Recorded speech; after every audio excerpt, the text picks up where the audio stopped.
Yeah. I love my HBCU. And boy, I love it, love it. I love it, love it. I love my HBCU. And man, I hope my team they won. Yeah. I hope my team they won. Yeah. Man. I hope my team they won. Yeah. I hope my team they won. Yeah. I tune into the HBCU Sports Lab to see if my team won or lost. If they lost, I'm quiet as a mouse. But if they won, keep tab. I'ma do the dab, yeah. Dr. Cavil, he know what he be talking about. Mike and Charles, they know what they be talking about. They compress the analytic data with the hip hop. If you know them like I know them, they gon' tell you if your team, if they won or lost, and who the ball. So listen to Professor, yes sir, and pay attention, cause he gon' teach a lesson. This is Dr. Cavil with Inside the HBCU Sports Lab with Mike Washington and Charles Bishop. We have a full show today, so we're going to give you some mid-major HBCU updates. Obviously, we released the HBCU mid-major football poll rankings today. Excited to see what that looks like. But let me say welcome to episode 521 of Inside the HBCU Sports Lab radio show and podcast, the show that's covering the sporting HBCU dash for all things HBCU sports for institutions large and small. From the NAIA to the NCAA, we share information, HBCU culture, HBCU athletics, facilitate the story of HBCU athletic programs and the business of HBCU sports. I'm your host, Dr. Kenyatta Cavil, along with my co-hosts, Mike Washington, Charles Bishop. We're filming from our home studios and sending a signal live to KCOH 1230 AM studios with the Texas Radio Hall of Famer, multi-Hall of Famer. I'm actually on the road in the Austin area, Round Rock to be specific, doing some grant work. So we're excited about that opportunity as we continue to develop the educational programs at Texas Southern University. With that being said, let's bring everybody on board. Looks like we're buffering a little bit, so we'll see if we can get everybody in here and get that cleared up. Wi-Fi does that to us when you're a hotel on the road like that. Let me see. How's it coming in now? Still a little grainy, but we gonna survive, Dr. Cavil. It's not our first rodeo. Yeah, that's true. We'll see in terms of the break, the Wilton Wi-Fi, see if it does us any better. But with that being said, I want to also welcome in the Wilton Jackson as well as AD Drew. Let's get right into it. Some of the HBCU news of the day. I'll start it off with some of the challenging news that's coming around the landscape in terms of 20 suspended in the altercations, fights, if you would, between SIAC things. We don't have to belabor the point. It included some coaches, not only players. Not good, but it happens at times in terms of Central State, Fort Valley State. But with that being said, we'll move on and get into some other news of the day. I'm going to start with Charles Bishop. Charles, what's on your mind? Well, sure thing. Let's take a look at the SIC players of the week for their performance this past week as Miles Scott from Morehouse, Stephen Rouser from Morehouse, Nanders Lawrence from Allen, and John McCall from Kentucky State were all recognized. We'll take a look at the offensive player of the week in Miles Scott from Morehouse. Scott in the 27-20 win over Tuskegee completed 22 of 35 passes with 326 yards and 4 touchdowns versus 1 interception. Also added 41 rushing yards on 7 carries, and AD told us this before we started, accounted for every positive yard of the offense for the Maroon Tigers this past weekend. So shouts out to Miles Scott. That's big time. Heck of a weekend. Big time. Big time. Heck of a weekend. Shout out to, yes, to the Maroon Tiger. They're getting it done. But that being said, let me go to Mike Washington. What's on your mind? Man, I'll let you jump back in there, Drew, to give an update what Charles said. But go ahead, Mike. Man, I'm on the road just like you are, man. So hopefully my hotel situation stays straight. But since Charles, you covered the SIAC, I'll touch a little bit on the CIAA. So quarterback Christopher Perkins went for Elizabeth City. Christopher Perkins powered Elizabeth City State to its first win of the season. Got it for 84% of the team's 400 total yards. So AD Drew, remember that stat you shared with me? so, so there's the 84% of the offense, as they went to a 39-27 victory over Livingstone. Offensive back Curtis Allen from Virginia Union. Curtis Allen posted his second straight, not 100-yard, but 200-yard rushing performance, carrying 34 times for 249 yards, and not one, not two, not three, but four touchdowns. His dominant effort held Virginia Union to their 44-34 road victory. Receiver Jahari Mitchell from Winston-Salem State. So against Virginia Union, Mitchell delivered a outstanding performance. 5 grabs for 152 yards, 3 touchdowns. So it showcased his ability. He also had a 36-yard grab and snub. So he broke free, scored a touchdown, reached pay dirt. And we got the offensive and defensive linemen getting into it. We got Christian Solomon from Virginia Union. This is just a Virginia Union and Virginia State kind of week, as you picked up the theme. Miles Solomon had a dominant performance. He paved the way for 551 yards of total offense behind the big guy in their win. And then on the defensive side, Cameron Davis, Virginia State.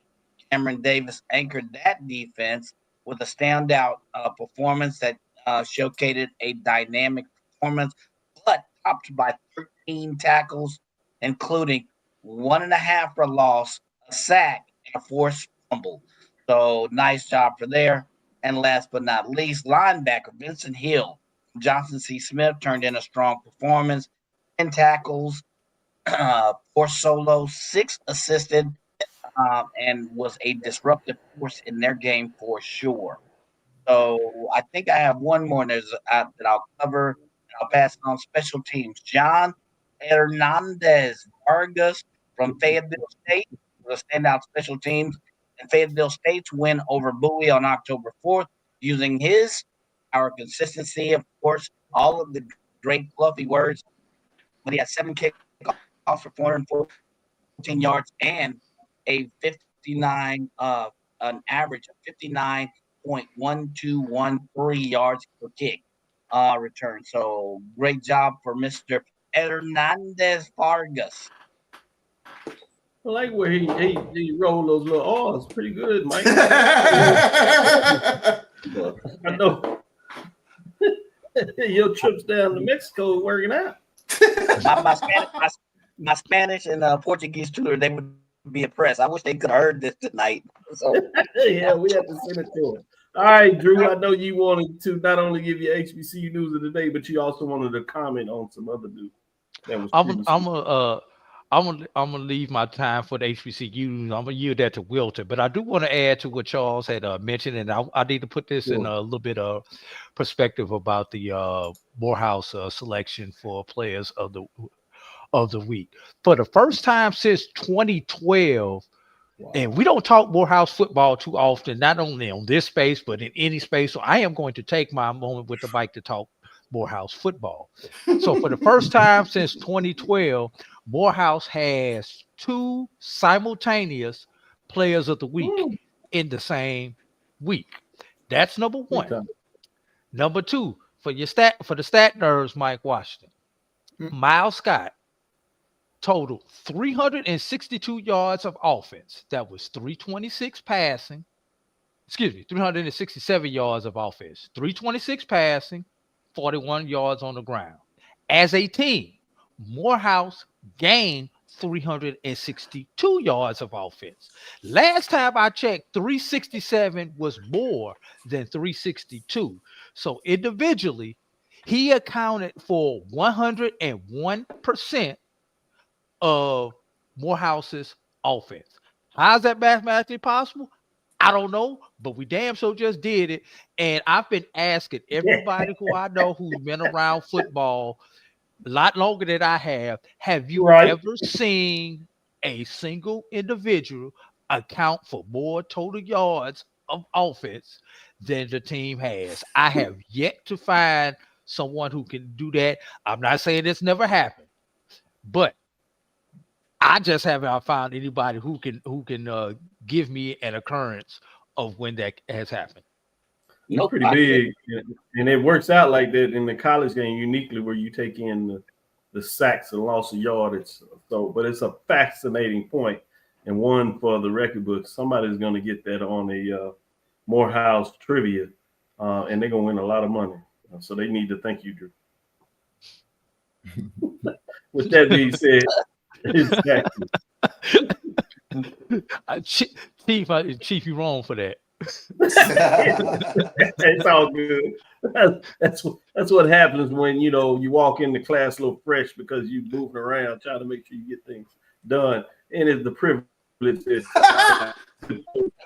adjuncts to just stay with the course as they like to see it. With that being said, let me move on to Wilton Jackson II. Let's see what he wants to put on the table. So, Doc, I'm going to talk about the SWAC Football Weekly Awards. The SWAC tab, Jackson State's Jacobian Morgan and Quincy Ivory. Alabama State's Deshaun Sims and Carl Legion, along with Texas Southern's Christian Abelard for SWAC Football Weekly Awards. Morgan completed 70% of his passes on the night for 314 yards. He finished 21 for 30 for 4 touchdowns and was not sacked on the night. Defensively, Sims recorded 8 tackles, 1 tackle for a loss, a fumble recovery, and a pass breakup in Alabama State's win over Bethune-Cookman. His fumble recovery set up an ASU touchdown in the second quarter.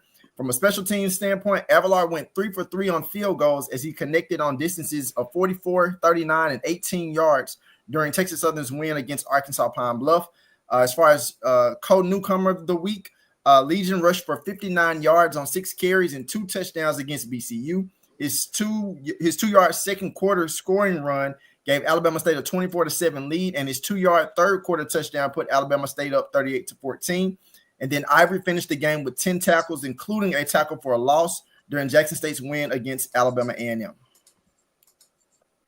Good stuff. I see the folks up here fired up with the Bethune-Cookman statement and talking about not using name, image, and likeness. I hope they trademark and register all that, talking that Noah. Because a lot of us don't understand the process of name, image, and likeness in terms of trademark, in terms of brand names, which it should be done. But you're talking about institutions that should have done a lot of things that they haven't done. So be careful how you put your neck out there and name out there, and you're not doing the appropriate business. With that being said, good information, Wilton. Shout out to the SWAC Players of the Week. Charles, you mind doing us the justice since Wilton put out the SWAC? You got the MEAC. Can you put out MEAC? Has they released their honors of the week? Yeah, let me pull that up real quick. As we look at the MEAC honors, let me pull it right back up here. As we take a look at the MEAC honors, South Carolina State's wide receiver. While you're doing that, I'll add on my comment because I did put this out there in terms of Bethune-Cookman talking about it's an academic enterprise. I'm not sure. This is from a dean's perspective, and I'm going to be real cognizant of this. So I like people when they talk about higher education to really understand the framework. Besides the point they were trying to make, but when you talk about the academic side of the house, it means you need to make sure you understand your graduation rates, your persistence, matriculation, and academically, if you're talking about, are you talking about all the professors being in that, being tenure track? And that means doing the 3-year review, 5th year going up for tenure. So there's a lot when you talk about academic in the academy, what that really means in terms of the academic side under the provost and the deans of your college. And as a professor, we take that extremely serious. So I'm going to put that point on it right there, just so folks understand when we talk about the academic enterprise, what that really means. Go ahead, Charles. Yeah, South Carolina State's wide receiver Darius Thompson has been named the MEAC Offensive Player of the Week. The league announced Morgan State's Eric Hunter earned Defensive Player of the Week honors, while Morgan State's Justin Perry was selected as the Rookie of the Week. And South Carolina State's Roger Smith, he received the Offensive Lineman of the Week accolades. And Morgan State's Rasheem Duncan, he was recognized as the Specialist of the Week over there in the MEAC. Congratulations to the MEAC folks. So we gave you a little bit of CIAA for the mid-major. And some love for the major division with the SWAC and the MEAC. Good stuff. Independence, get your weight up. You got some work to do. With that being said, let's take our first break.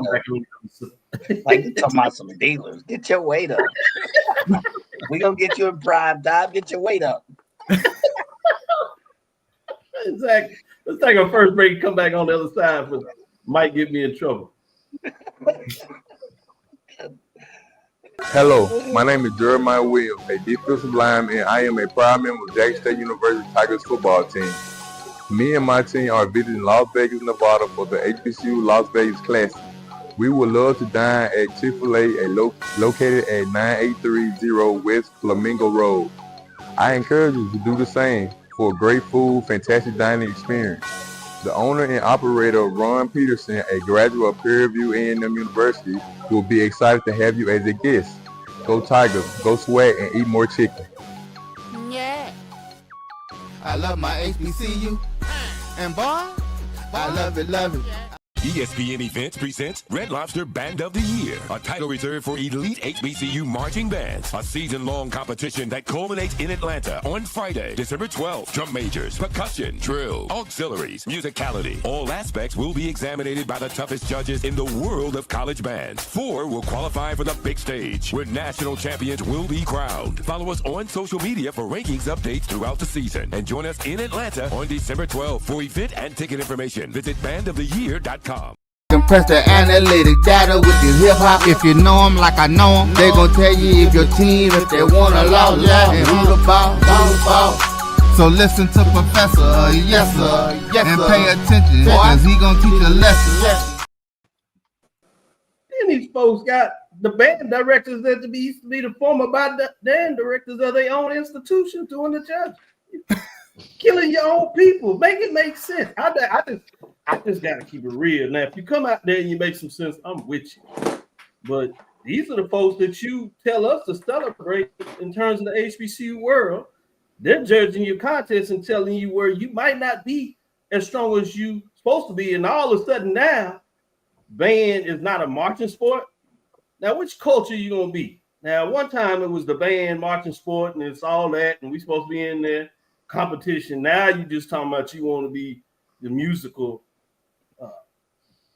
components of just us going to a Broadway show. Is that what this is? Anyway, let's get into some of these matchups where it really gets fun. Y'all don't want me to get down with these Bring it. I wrote a journal article since they published any paper. No presentations, talking about the academic enterprise. Hadn't did any research, grant operation. Man, better talk to somebody about this academic enterprise as we going dealing with this federal grant money. Keep it up if you want to. Let's get into a little flight of the bumblebee. Hit him with a little flight of the bumblebee. Not the flight of the bumblebee. Oh, they gonna be mad at you for real, Mike. You told them the flight of the bumblebee. Drew, man, folks gonna be mad. See Charles over there quiet. He know he get all the texts. He ain't saying well, call jump in here so they get a little picture. Oh yeah, I spoke my piece. I didn't like it. I didn't like it whatsoever. So I'll be beat up this homecoming for speaking my piece on it because I got a frat. You got some line brothers. Yeah, I got line brothers of the Boomers. So I let them know that. Tell them to come see me. Not happy. Tell them to come see me. We bring them on the show. We bring them on the phone when they were talking about it as a marching sport. Now they're gonna talk about it. Jazz ensemble. It's not a marching sport. It can't be a sport unless you compete. Well, they ain't competing. I told you they want to march or something. We're going to the recital. They're gonna play some music. I guess they want us to quietly and applaud real nicely too. That's nice. Where's that track from Drumline? Man, hit it with a little bumblebee.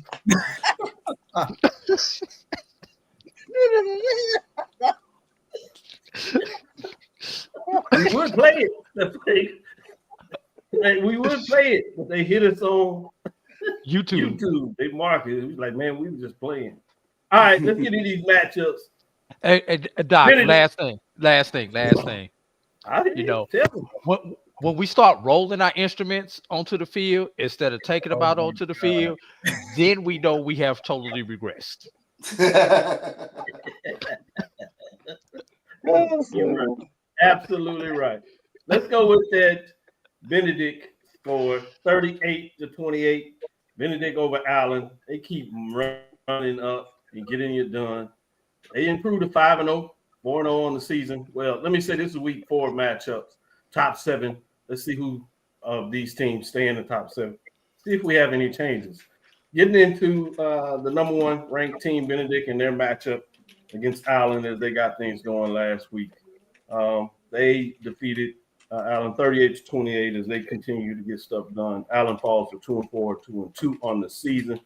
Let's get to the number 2 team, Edward Waters. They had an open date. They did not play. They get back into action this week, so it'll be interesting to see what they're doing.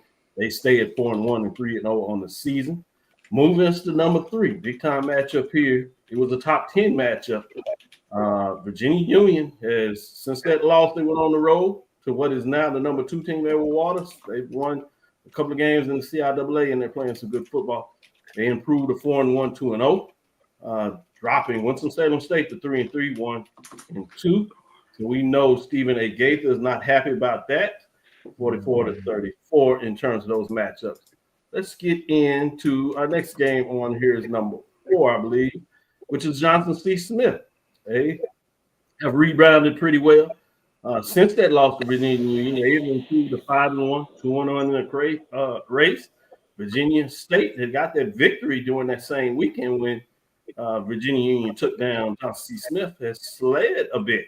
They are 2-3 on the season, 1-2, 33-20 was the loss to Johnson C. Smith. Fascinating to see, can Virginia State rebound and get things going along with the Winston-Salem State Rams. Moving to number 5 on the rankings. When you talk about Albany State Golden Rams, they're rolling 4-1, 3-0 in conference play and really good. They do what you're supposed to do to a winless team. They beat them up and beat them up pretty bad. They defeat Lane Dragons that are 0-5, 0-3 as they fall to 0-3 on the season. 7-6 was the final score of that contest. Moving right along in terms of our next matchup, going down the list is number 6. When you're talking the Livingston Blue Bears, there's a little bit of upset here in this. Didn't see this one coming for me. The Elizabeth City Vikings, to their credit, got first win on the season. They improved to 1-4, 1-1 in the conference race. Number 6, Livingston Blue Bears fall to 3-2, 2-1. The score of that contest was 39-27 in terms of the rankings there. West Virginia State was another team as we get to number 7. The Yellow Jackets, they fall. This is another game where you would call it an upset in terms of the conference ranking as the Yellow Jackets continue to get things done, not in the fashions. We'll see what that one is as we move it along in terms of that matchup there with them moving forward. With that being said, those are our matchups there in terms of that contest. Yellow Jackets fall to 4-7. That's West Virginia getting it taken to the woodshed as they fall to 1-3, 47-41 in that matchup. With that being said, let me go to you, Charles. What are your thoughts in terms of the top 7 scores this past week? I think I was looking for Fayetteville State in there somewhere. I know they're 3-3 on the season with 3-0 in conference play. So I was looking to see where the Broncos were within the top 7 because I think they are a top 7 team when we take a look at sort of week to week sort of standings. Yeah, we'll see. That was just the top 7 scores. We'll release the top 7 in the last weekend, and because of their victory, don't be surprised if they're in that ranking as you moved on to. Mike, your thoughts in terms of those top 7 teams and the scores that took place this past weekend? Really don't surprise. There is one I'd like to highlight, and I saw it come across the screen. They're not in the top 7. I know that's what you wanted, but did I see that correct? 70 years. Bluefield.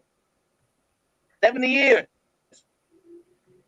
Now, they beat, what was that? Who did they beat? Shaw.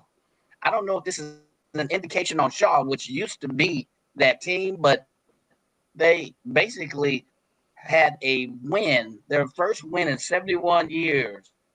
Their first, except the CIAA. Drew, I know you probably got more history on this than me, but that 70 is still in my mind.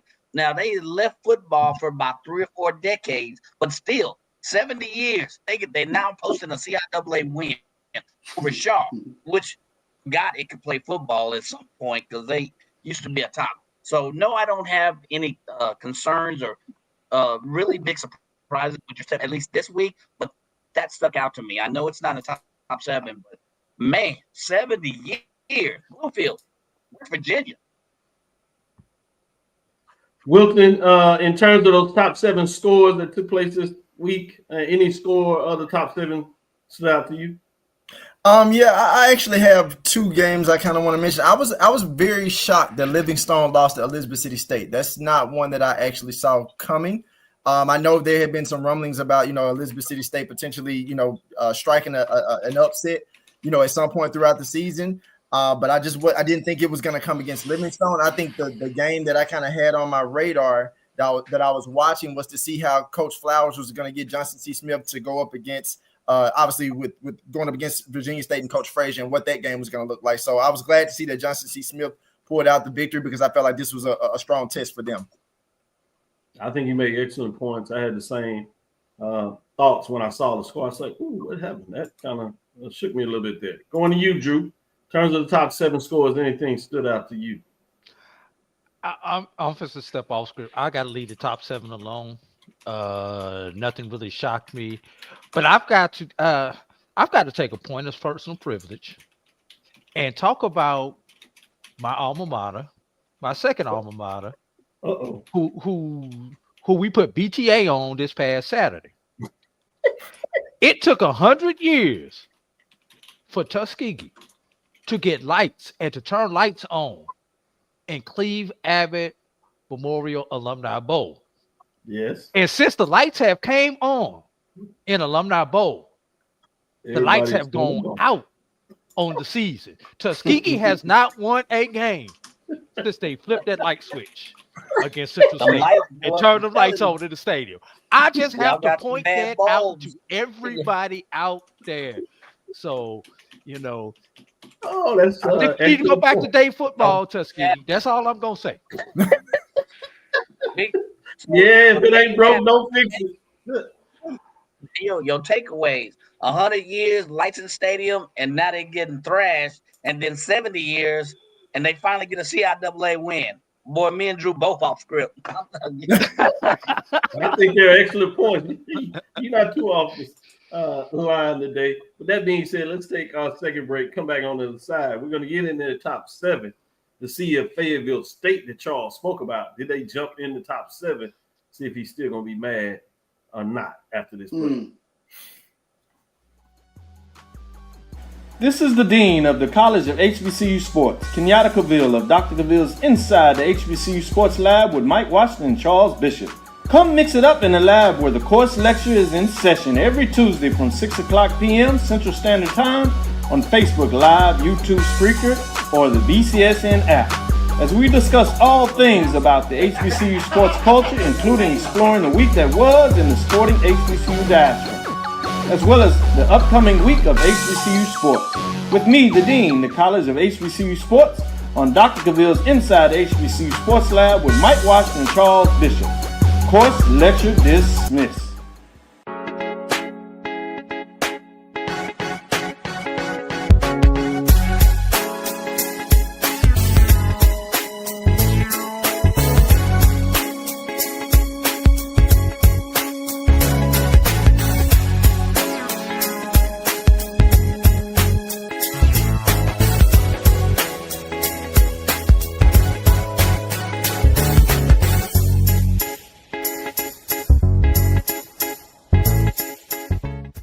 It's never too early to plant the seed, to share the tradition, and instill a sense of pride in your HBCU with your little ones.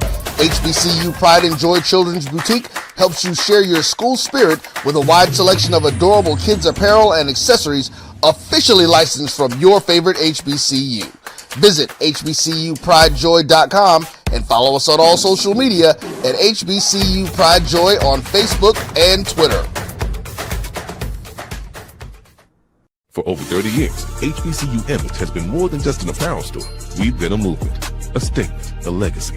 We celebrate the pride, the purpose, and the culture that make historically black colleges and universities legendary. Whether you're a student or a lifelong supporter, our gear lets you wear your HBCU story with confidence and style. Because when you wear HBCU Image, you're not just wearing clothes. You're wearing culture. You're wearing pride. You're wearing purpose. HBCU.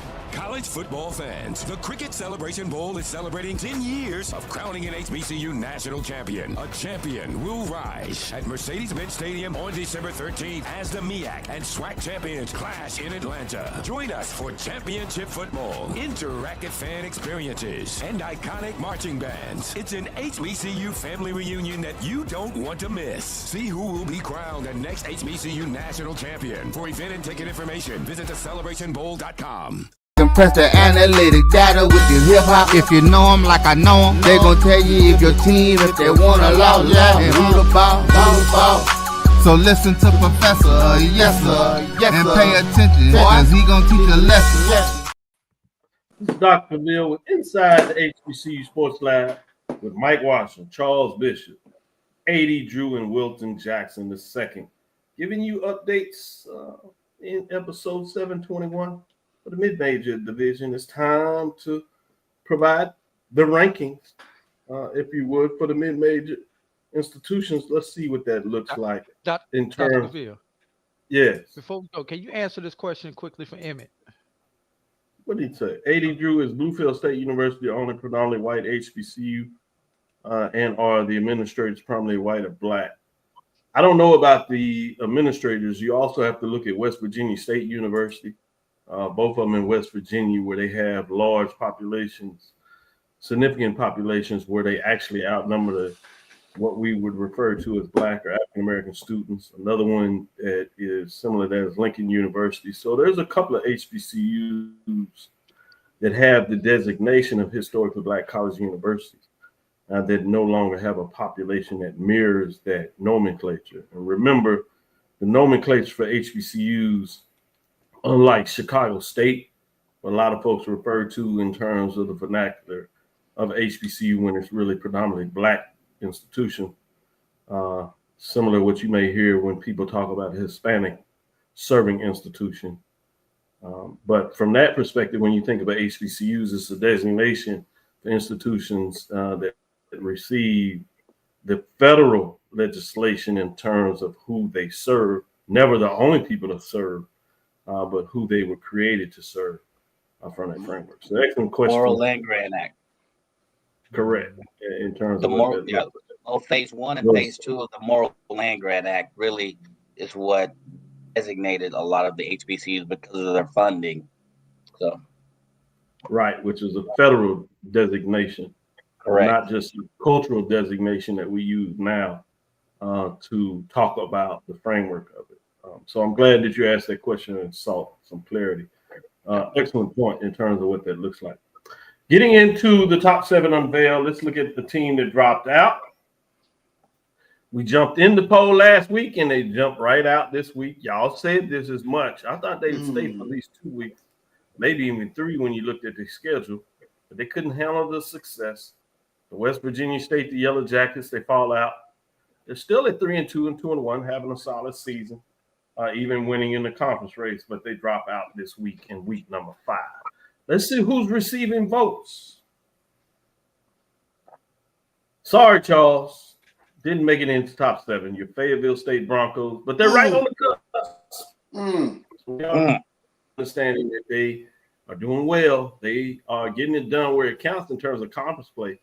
3-3, maybe additional win and some losses on the other side will challenge that. West Virginia State, while they're dropping out of the top 7, they still are receiving points.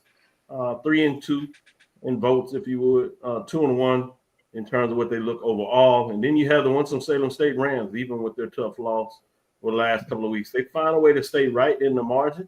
Be interesting to see how they close out things. They're 3-3 overall, 1-2 on the season. So let's get in let's look at the top 7 into those teams that are finding their way in the top 7 poll. With that being said, let's go just like that. Let's go with number 7. Number 7 is the Livingston Blue Bears. We talked about the tough loss they had. They fallen 3-2, 2-1, 3-1 on the season. They were previously at 6, so they do fall a spot after that loss, but they're in the mix this week at number 7. Let's go to number 6, Kentucky State Thoroughbreds. Charles talked about it a little bit. They continue to win, so they found their way not only continue to win, but they found their way in the top 7. They're at number 6. They improved to 4-2 overall, and 4-1. 156 points, not ranked.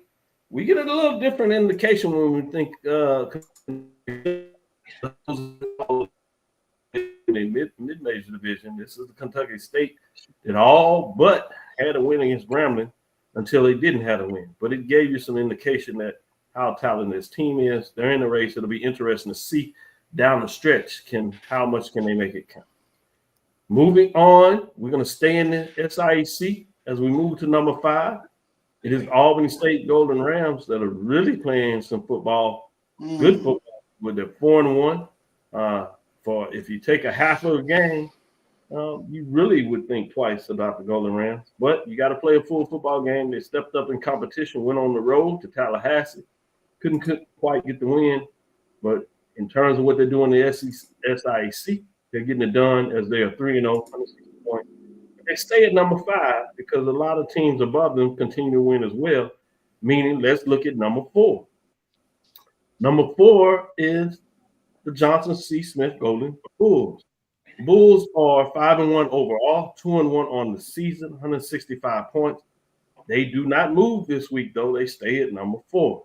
Let's get into the top 3 and see where it really gets good. At number 3, we have last year's champs, the Virginia Union Panthers, that rebounded after a loss to Edward Waters. They continue to win and get it done in the CIAA as they improve to 4-1, 2-0. They have 3 first-place votes, 203 points, but they remain in the 3rd position, which means who is number 2? Number 2 on the season, out of the SIAC, Edward Water Tigers, 4-1 overall, 3-0. Did not play last week, but they did not get hurt by that. They stay in the 2 spot. They have 2 first-place votes, 204 points, and they stay, as I said, right there at number 2. Bringing us to number 1, the Benedict Tigers, 5-0 on the season. Benedict Tigers, in terms of what they've done on the season, but more importantly, continue to win. With that being said, the Benedict Tigers now have stayed at the number 1 spot for the 3rd. So to be a contest, they kind of went back and forth, but they pulled it out late to not only take the lead, but give them a little room in their contest as they improved to 5-0 overall, 4-0 in the conference race. Really in a good position as they go down the stretch. We'll see what that means. 3 first-place votes, 205 points. Number 1, I'm going to go to Drew first, our mid-major expert in a lot of ways. I'm going to let him shine a little bit and ask him what does he think about the top 7 in week number 5. It's ironic that you mentioned week 5 because I'm going to talk about your top 5. And I am going to tell you that your top 5 is out of whack. The SIAC, you talk about give me 5 a little bit. Jay's give me 5. This is Drew's give me 5. The SIAC should own the top 3. There you go. SIAC should own the top 3 spots. Ooh. Benedict, undefeated overall and in conference. We leave them at number 1. Although I personally think Albany State is the better of the next 2 SIAC teams between them and Edward Waters, I have to put Edward Waters at the number 2 spot just based on their strength of schedule because Edward Waters has defeated who right now in your poll is a number 3 team. So although I would put Albany State 2, I could go with putting Edward Waters 2, Albany State 3. Why do I drop the CIAA teams? Because all those teams that I mentioned only have one loss. Because the two SIAC teams, one loss, are to FCS teams, while Virginia Union and Johnson C. Smith's losses are to Division II teams. And I'm sorry, last time I checked it, an FCS loss in my book is going to weigh more than a Division II loss when you go through and figure out your rankings. Kentucky State, hey, one of the hottest teams in the SIAC and in black college football at this level. Livingstone, I talk a lot of trash about them, but they're right where they should be right now. How long can Livingstone stay in here? This what, about 3-4 weeks in a row? I think that might be a Dr. Cavill's Inside HBCU Sports Lab record as far as the polling goes. Yeah, right. You know, and one last thing, gotta take one more shot at Tuskegee. You got another week that you have to wait before you can see if you can turn the lights back on, because you're on a bye this week, Tuskegee. So just had to get that last shot in. Good shot. I really like what you had to say about the top 5. And I'll even give you a little more to support your framework. SIAC did defeat CIAA 4-3 this year, so they have the edge.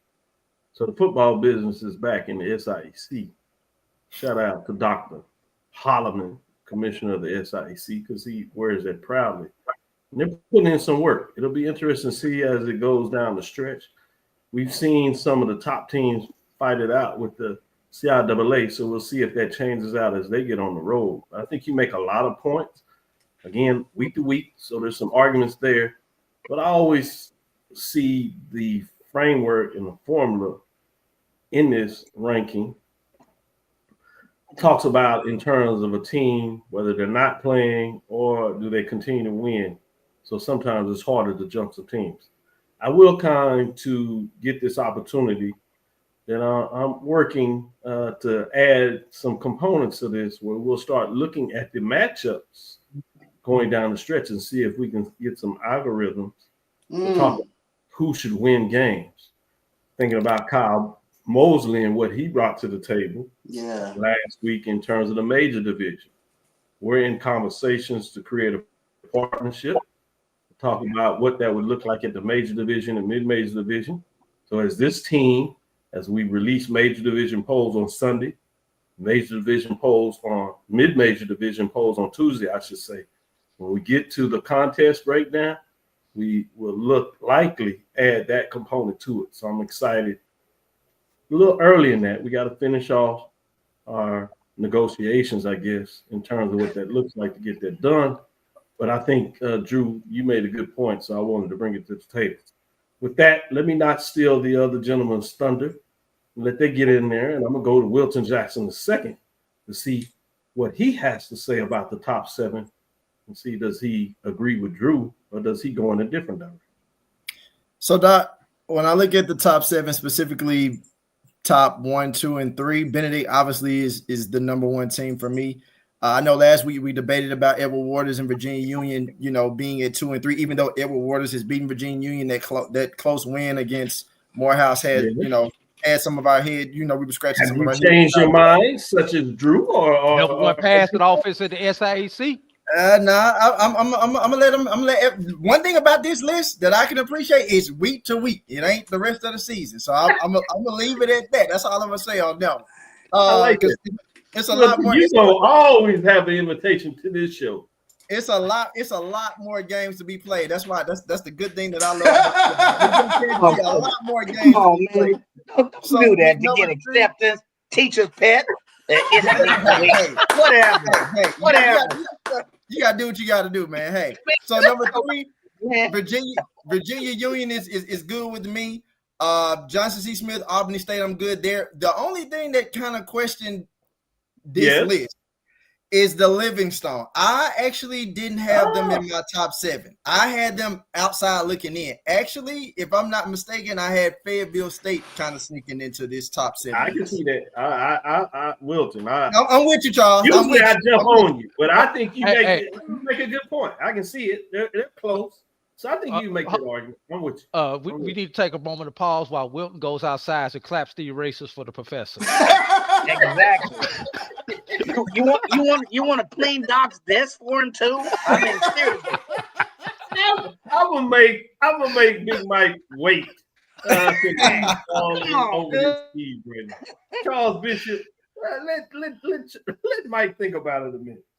You know, AD brings up an interesting premise because I wanted to get Albany State up there a little higher, but you know, I'm sure that'll happen. I know that they're a quality football team. I think you know Livingstone might get their come up this upcoming week because guess where they go to? They go to Fayetteville State. So you know the argument will get settled at some point this week. I like it. That's how you do preemptive and talk about the poet at the same time, giving a little hint on what's to come. I like that, Charles. Good job, man. You're doing well in the class, as they say. Mike, well, the student that sets the curve but gets the F squared because he doesn't know how to act. F in conduct, A in the classroom. That's right. That was my story. He sets up in the class talking about that history. That's the young man in the class whose parents tell him all the history, talking about they lied to you. They lied to you. That ain't true. That ain't true history. That ain't what I was taught at home. Y'all lying to these students. The principal like, you can't do that. Damn Skippy. So I'm gonna agree in agreement with AD Drew. If you look at strength of schedule, I agree with him on the top 3 or 4. I do agree. You can't argue with Benedict. You can't argue with Edwards. But in the next 2 or 3 weeks, that'll be settled between those 3 or 4. What I would have, and I want to jump on that point of Livingstone. Now, you said last week, week to week, right? Week to week, right? Did Livingstone win or lose? They lost. Did Fayetteville State, did they win or lose? They won. Here's another data point. Their strength of schedule, they played Benedict and lost by 10 points. Benedict's average margin of victory has been just under 20 points. Yes. They held Benedict. They lost to 10 points. You can say what you want to, but if you go by your premise, Fayetteville State should be there in Livingston on that premise alone. Then you go into statistics and you look at who's averaging more offensive yards, more defensive stops, data points. Hello. You got Fayetteville State right there replacing Livingstone. That's my point. So in addition to all of that stuff that Drew said, he is the D2 expert, but I just did an eyeball, and you go on strength of schedule. Yeah, SIAC, yeah, they remember they can play football, at least to this point. So those are my issues.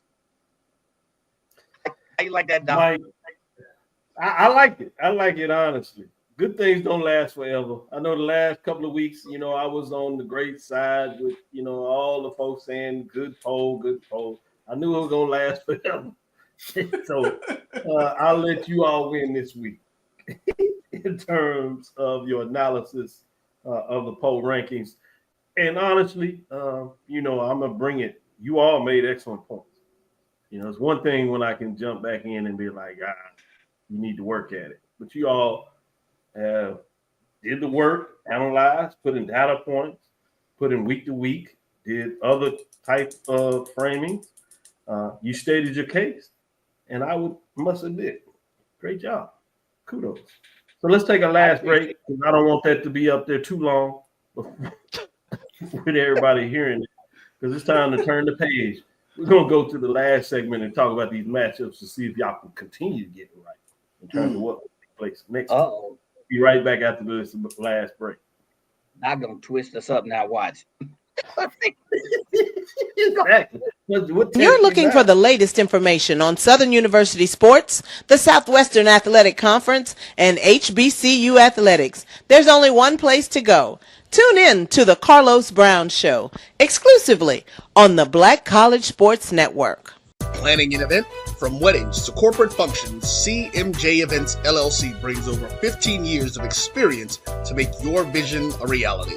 Based in Metro Atlanta and serving statewide, even internationally, we provide versatile event planning and authentic catering cuisines tailored to your needs. Whether it's pre-game meals for student athletes, fundraisers, weddings, corporate functions, CMJ Events LLC is your one-stop solution for exceptional service and unforgettable food. Our diverse culinary heritage means we cater to all cultural tastes, dietary needs, and food restrictions, making every meal uniquely yours. Let's make your next event unforgettable. Visit us on all social media at CMJ Events LLC or email us at cmjeventsllc@gmail.com. Also give us a call at 404-664-3882 so that we can start planning now. College football fans, a champion will rise in Atlanta on December 13th. MEAC champion, SWAC champion, the 10th Cricket Celebration Bowl, crowning an HBCU national champion. For event and ticket information, visit thecelebrationbowl.com. Since 2002, Empowerment Resources, Inc., a nonprofit organization, has empowered more than 1,500 youth and adults in Duval and surrounding counties. Through its programs, Journey into Womanhood, Girls Mentoring, Life Skills for Teens, and parenting education coaching. To get involved with programs, volunteer, or donate, visit www.empowermentresourcesinc.org. Follow us on social media, facebook.com/empowerment.resources and instagram.com/empowermentjax. For over 30 years, HBCU Image has been more than just an apparel store. We've been a movement, a statement, a legacy. We celebrate the pride, the purpose, and the culture that make historically black colleges and universities legendary. HBCU Image, a Kenny T's company.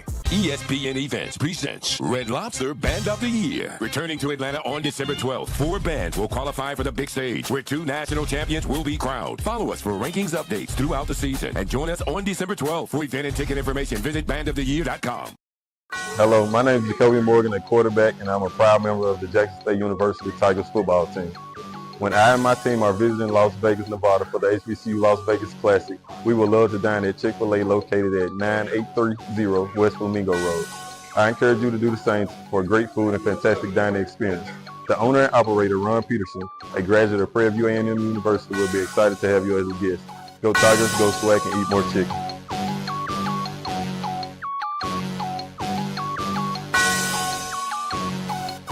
Compress the analytic data with your hip hop. If you know them like I know them, they gon' tell you if your team, if they wanna lose, and who the ball. So listen to Professor, yes sir, and pay attention, cause he gon' teach a lesson. Man, Dr. Cavil, inside the HBCU Sports Lab. Shout out to Ron Peterson, get it done. Ron Peterson. Balls? I say this about Jacoby and Morgan. He earning that NIL. He is that. Boy, you know, I noticed the mid-major division, and we'll focus on that. But I got to give a little love to this matchup, 1 versus 2 in the rankings at the major division level. Number 2 going on the road to number 1. You broke down the history when you talk about this going back. Coach Alabama State left Jackson State, coordinator going over there. Alabama State, it going back and forth. Recent history with Alabama State going in to Jackson State, winning on homecoming.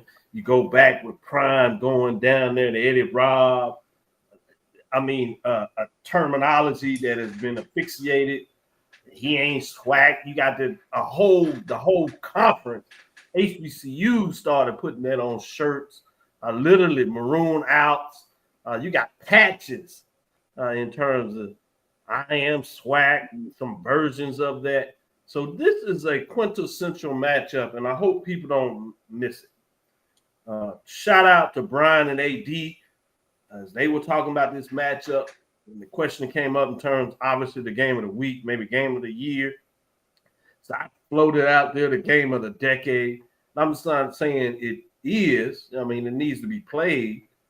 Obviously, you got the Jack State FAMU, Jack State Southern in terms of some of these key matchups. But I think it's an argument coming into it that it should be for discussion. Is this the game of the decade in terms of the conference?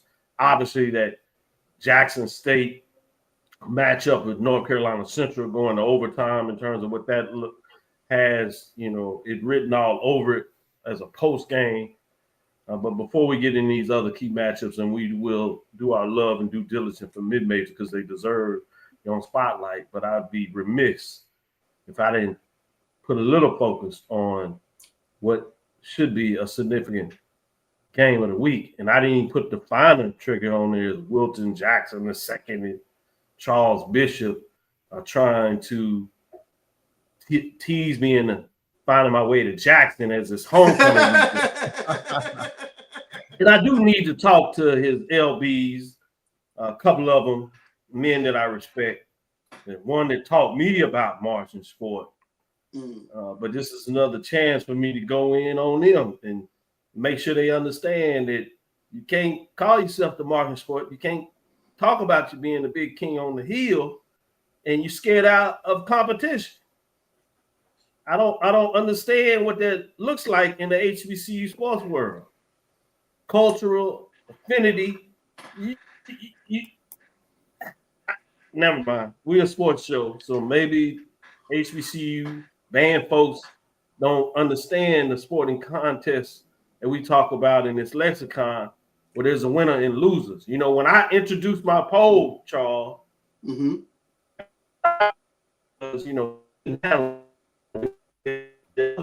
on, so I let people do their thing. One thing we pride about is bands traveling, and we talked about the competition. And there was much respect for Jackson State and Southern as they won back-to-back years. And part of that is the fact that they got on the road and they traveled. Yeah. They put the show on the road in terms of competition because they traveled to other schools that had the band, which means there was a competition. It wasn't just about showing up to a band parade, a brand ensemble where your fans would cheer you because you do well. We talking about competition. In our culture, there's about a competition. And there's a celebration about what we do, but we go head to head. There's a winner and a loser. You shake your hands afterwards and you get better. Indeed. Now, if you scared of competition, tuck your tails and run. There it is. Absolutely. Couldn't have said it better. Absolutely. Doc, I know two teams that won't tuck their tails and run on Saturday. Let me pivot back. To you get on that football team in that field and you got them bands up there playing and they're gonna be playing for them teams out there. Yeah. You better believe when you talk about Alabama State Hornets and the Jackson State Tigers. TC Taylor, the head coach, and them coordinators, defensive, offensive, and all them coaches out there. And Alabama State with Eddie Robb and his offensive and defensive coordinator. It's going to be some serious football. He had a meeting. Go ahead, Charles. Yeah, I will say this. This 1 versus 2 matchup, dare I say it, this has that Jackson State Southern temperature up. And in many ways, Alabama State has become that new Southern type, matchup for Jackson State because they've had success against Jackson State, especially in recent year. And then, the battles back and forth between Jackson State and Montgomery. Yep. I'm looking forward to at least 40,000 in the vet this weekend for this matchup. And that football game takes center stage over homecoming. You talking about Southern? It reminds me of Southern FAMU matchups in the day when they used to go back. Talking about somebody gonna get embarrassed, but that's a different. They look smarter than that these days with the head coaches, but that was fun back there with Joe Taylor. Matches with. I don't know how this game gonna turn out, but pregame hype. Yes, this has to be one of the top candidates for game of the decade. Now, from the results thus far, Obviously, the Celebration Bowl, Central and Jackson State is probably number one thus far as game of the decade. I agree. You could possibly throw in FAMU Jackson State, the first game down in the New Orange Blossom Classic in there. Right now, if this game lives up to the hype, it's gonna be up there with those type games on this level. So obviously the game still has to be played, but pre-game hype, it's up there. I just hope that the game does not disappoint one way or the other. I agree with you. I like Emmett Jones snuck another one in on us. Them Jackson State, Tennessee State contest. Very much so. Yep. I know Wilton and Charles would appreciate that, boy. Those lather you up in terms of that. But yeah, it's nothing like big time contests at the HBCU level, whether it's mid-major or major. In fact, let's get into that. Drew, pull up some of the top matchups that we have this weekend, particularly when you talk about what we just released as the top 7. Let's see what these gentlemen think as we get back to the business here. The first matchup features number 1, Fort Valley State Wildcats. They lost some players. They're struggling 1-4, 1-2. They're number 1 Benedict Tigers, 5-0, 4-0. We'll keep this kind of short and to the point. Anybody see Fort Valley getting an upset? No. 9 No. players out due to suspension. Be lucky if Benedict don't put a 50 piece on them. Yeah. Yep. Suspension got him. I agree with you. Let's move on to the next matchup. Number 2, it's sneaky good. All of a sudden, this becomes, and that should be Kentucky State at 6 in terms of the top framing, and Edward Waters at number 2. As you see, Edward Waters come in at 4-1, 3-0. They had an extra week to prepare for Kentucky State Thoroughbreds 4-2, 2-1. This is a top 7 matchup, top 10 matchup, however you want to look at it. It's significant in terms of the conference standings. We'll give a chance to let y'all talk a little bit about that. I'm going to start with you, Drew. What are your thoughts on this matchup? I'll keep it short and sweet. For Kentucky State, this is a must win. This is the elimination game for Kentucky State. With 3 teams ahead of them in the race, this being one of those 3 teams, they have to get this game in order to have a chance to make it to the conference championship game. Mike, what does Kentucky State have to do to get it done against the Edward Water Tigers? Defense. You're looking at Kentucky State's, they're like number 2 or number 3 in SIAC and total offense, but they're in the middle of the pack in defense. They're giving up 30 yards.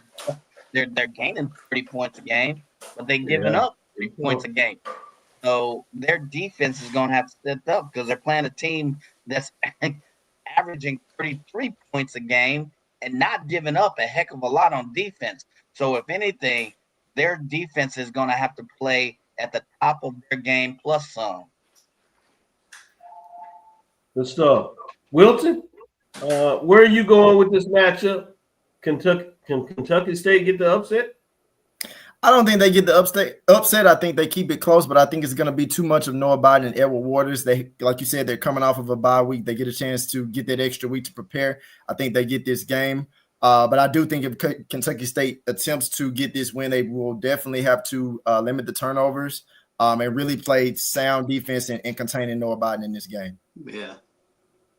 Great breakdown. Charles, it's a long road trip for Edward Waters coming out of Florida, going all the way up to Kentucky now. Long road trip for Edward Waters, but I think they get it done. Normally when we think of Edward Waters, we think of Noah Biden and them throwing the ball around. But they got the number 2 rushing attack, or I should say number 2 rusher in the SIAC and John Terrius Thomas. So I think, a good balance of run and pass. I think Edward Waters gets past Kentucky State in this one. So you believe in Coach Jenkins?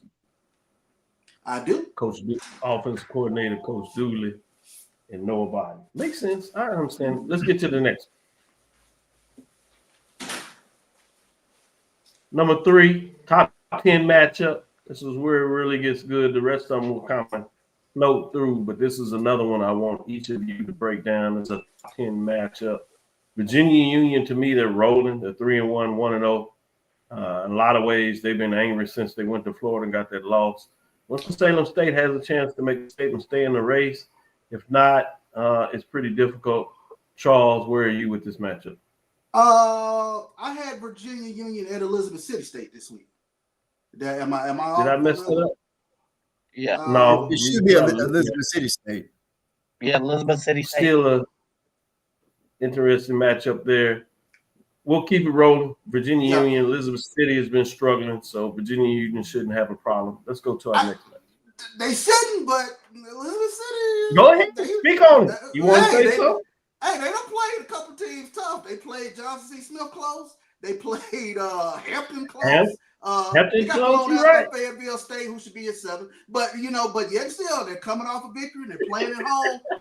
But I go Virginia Union. I mean, I know Curtis Allen might get 30 some odd carries. That was pretty sick. Clark Atlanta Panthers. Clark Atlanta Rat Poison. They struggle a little bit over there. I love my coach. Clark Atlanta 2-3, 1-2. It's certainly a chance. It's on the road, so it's a little hard. They got the victory last year. Number 5, Auburn State goes to Rams 4-1, 3-0. Anybody see Panthers getting upset? Negative. No. Nope, not this year. We'll keep it moving.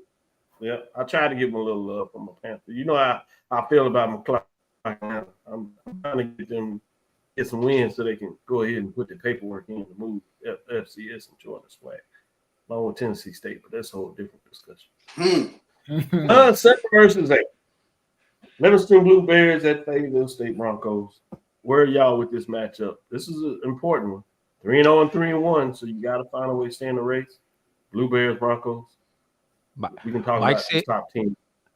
Mike said it earlier. Mike said it earlier. He thinks Fayetteville should be in, and he has a very valid argument with the fact that Fayetteville should be in. So we can stop all the talking, Mike. It's gonna happen Saturday. We gonna know who's in. We gonna know who's out. Come about 5 o'clock Saturday. It's that simple. And that's exactly why I said I'm gonna go to you, Mike. Go ahead. In the next couple of weeks. Finish it. Go ahead and get your thoughts, Mike. Give me a little more. No, I said if these were two fighters and you would say pound for pound, who's the best? And you're looking straight at statistics, you would think really that Fayetteville has a puncher's chance.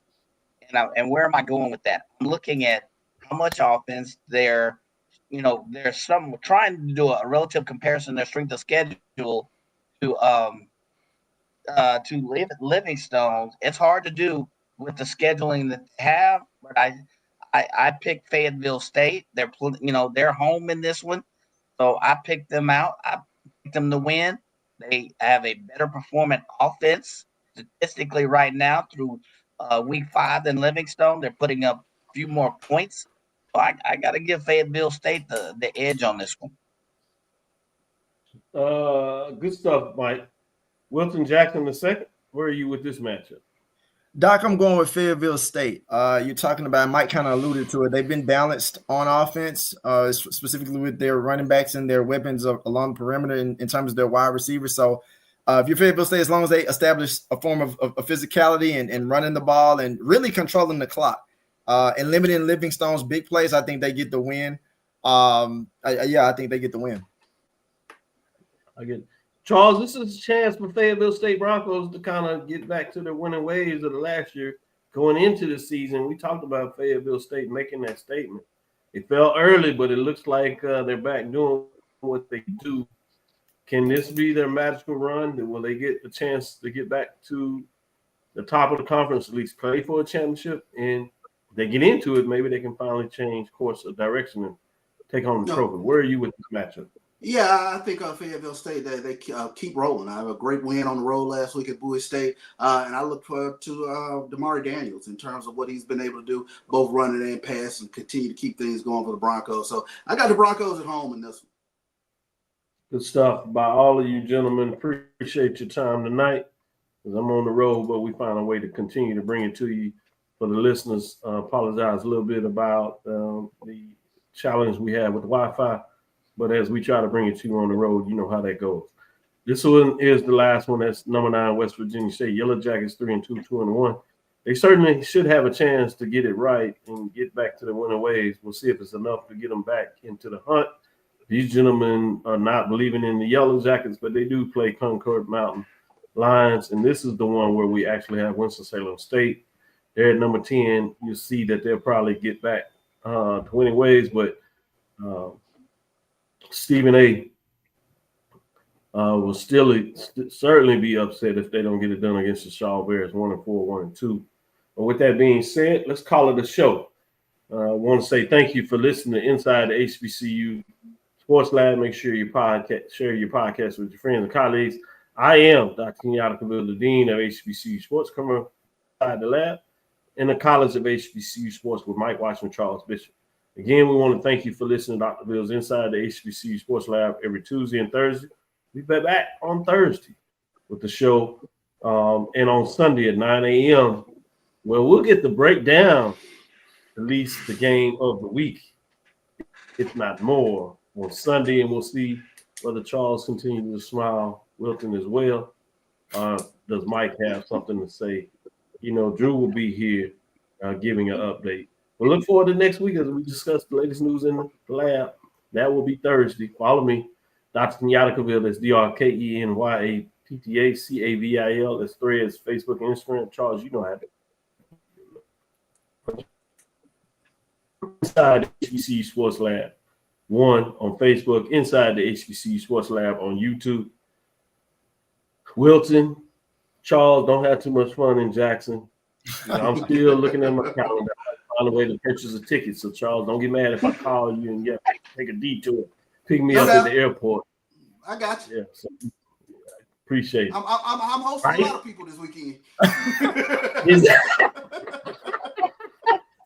He just put it on the list. Hey, tell him Mike. Mike taught me well. Big brother Mike told me. He said, "Hey, boy, you better learn how to travel and show up. You put That's on right. Represent. Mike can make sure you know what you're doing." With that being said, Green Big, continue to move forward. We'll talk with you soon. Charles. Of course. Mike. Lecture. Big brother Mike. Wilton. Drew. Dismiss, y'all. Why you gotta pause and wait and come out on your own? That sound with your sexual voice. I was trying to wait on Edwin. Edwin just put it in the chat. I was trying to wait on Edwin. It's officially, class is officially over. Get it right. Edward Moore said course dismissed. You know what? We all come together. You pulling your Barry White sexual voice. Shout out to the live listeners with the dismiss. They got it right for Jackson State stay in these game of the decade games. I don't know what that's about.